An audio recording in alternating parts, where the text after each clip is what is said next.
iPads have come a really long ways in terms of keyboard support and the fact that iPad OS also has support for a mouse or you can use a trackpad with it. And the Apple Magic Keyboard is probably the accessory that has changed the way I use the iPad the most because it has this magnetic design that just allows the iPad to instantly attach to it and you're just rocking and rolling and using the case.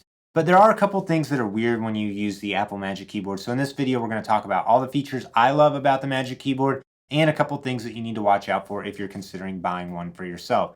Now, first and foremost, you do need to make sure if you're buying an Apple Magic Keyboard for iPad Pro that you're checking and making sure it's compatible with the model of iPad that you have. Some of the older cases didn't have a cutout that could fit all the cameras, and some of the newer iPads have changed ever so slightly in terms of size. So buy the newest Apple Magic Keyboard if you're looking to buy one because they've just changed the dimensions of it a little bit and they should be backwards compatible with all the older models as well. So if you buy the newest one for the 11-inch, it'll work on all the older versions of the 11-inch. If you buy the 12.9-inch version, then that'll work on any of the new 12.9-inch iPad Pros that used USB-C. My favorite thing about the Apple Magic Keyboard is the way that it just effortlessly snaps into place using magnets. There's no power or battery that you have to worry about. All the power is supplied through the smart connector on the back of the iPad. I also really love the cantilever design, so you're able to easily change the viewing angle and it just snaps shut and stays in place really well too. One big con with this case though, if you put your Apple Pencil on the top of the case, there's nothing to hold it in place. So I've actually known several people who have lost their Apple Pencils when they're transporting their iPad just because the case does not secure it. Another great feature with this keyboard is they actually give you a USB-C port on the side, so that's really great for keeping your keyboard plugged in while you're using it. And then you can also just use the port that's on the side of the iPad for a flash drive, an SSD, or other accessories as well. In terms of the typing performance, I do find the Magic Keyboard feels really familiar, and just like all the other Apple keyboards, all the different keys match pretty well, although some of them are slightly smaller than the actual laptop keyboards, but the layout is identical. Now, one thing that I do wish this keyboard had different, there's no function row, so there's no way to control different functionality on your iPad like adjusting the volume or the screen brightness on the top row. The Logitech Combo Touch has this, and it's really nice to have the brightness, backlighting, and the volume all built into the top function row. The typing experience is good. I want to call it a silent keyboard, but it's also not a loud keyboard. The keys don't have a ton of travel due to the nature of the case being so small, but there's enough there that you can feel every keystroke.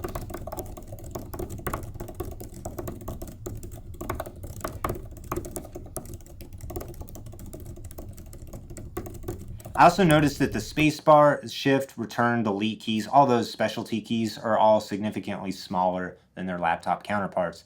But I haven't had any issues with that getting in the way or being annoying to me while typing. To me, one of the best features of the Magic Keyboard is actually the trackpad. I find it's really enjoyable to use and just acts as a great way to make your iPad feel a little bit more like a laptop.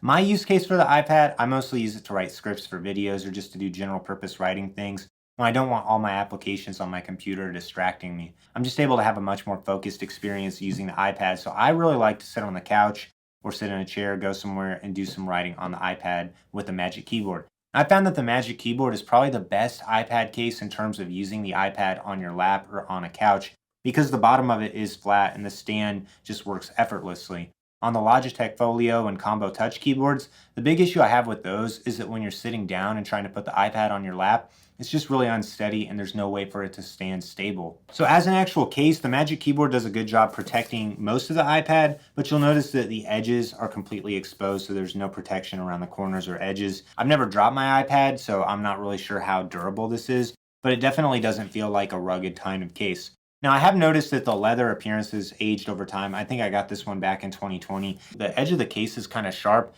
It's not going to cut you or anything, but I have found sometimes it can be a little bit uncomfortable on the palms of my hands, and this hasn't really worn down much over time. But the rest of the case has shown some signs of age and wear, but it still looks pretty good overall. One of the biggest cons to the Magic Keyboard is the weight. It effectively doubles the weight of your iPad, which kind of feels like it defeats the purpose of having an iPad. And if you want to just use your iPad as an iPad, you actually have to completely remove the iPad to be able to hold it in tablet mode for reading a book or just for general iPad purposes that don't revolve around typing. So then you're left with the keyboard that you have to stow away somewhere when you're using the iPad. So I do find that to be a little bit annoying, the fact that the iPad case just comes completely detached and you have to stow it somewhere when you're not using it. The weight to me isn't a big deal. I just throw it in my backpack, but you do definitely notice that it does add significant weight to the iPad Pro itself. This case does work with both the iPad Pro and the iPad Air, but make sure when you buy the case that you check that it's compatible with your specific model of iPad.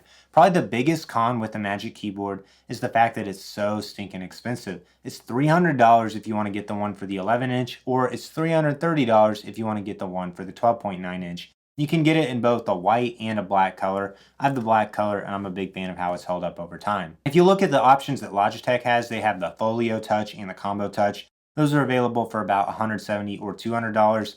I like the Combo Touch because the keyboard can pop off and you can still use it like an iPad, but I really prefer the cantilever design of this Magic Keyboard case because it allows you to have the trackpad, the keyboard, and you're able to use it on your lap with ease. The Logitech keyboards just aren't very stable if you want to use them on your lap, and I've just found I'm honestly not a huge fan of folio cases. If you're trying to decide if this is the right keyboard case for you, then I think there's a couple things to consider. First and foremost, you do get a really smooth typing experience, and it feels incredibly familiar if you're a longtime Mac user, whether it's a MacBook Air, MacBook Pro, or the Apple Magic Keyboard and you're using it with a desktop computer. This is just going to feel like an old familiar friend to you. Second, we have the trackpad. The trackpad just works effortlessly, it's super smooth, and to me it levels up the iPad experience because it allows you to use gestures, right click, and just other functions like that that are a little bit annoying to use with your finger on the iPad at times, especially when you're going back and forth from typing to trying to select something. It just gives it that laptop-like feel and allows you to do tasks that aren't usually very easy to do on iPad. Next, we have the cantilever design. I love the way that the case folds up and you're able to adjust the angle, and it just works really well, giving you that great experience when you're using it on a lap. And finally, the last feature that is really nice on this is the USB-C port on the side of the keyboard case. It does come in handy because it keeps your cord out of your way when you're using it sitting down on a desk. The main reasons to me not to get the case are number one, the price. $300 for a keyboard for an iPad that only works on that specific iPad is really high. That's way more money than I've spent on any other keyboard for my MacBook Pro, so the price is very expensive. The next con is the edges are a little bit rough. This may or may not bother you. I feel like it's kind of annoying, but it's also not too difficult to live with. Finally, I wish this case had the function keys. The function keys aren't a deal breaker because you can always just grab something using the pointer. You can easily go to the control center on your iPad and make your adjustments of volume and brightness.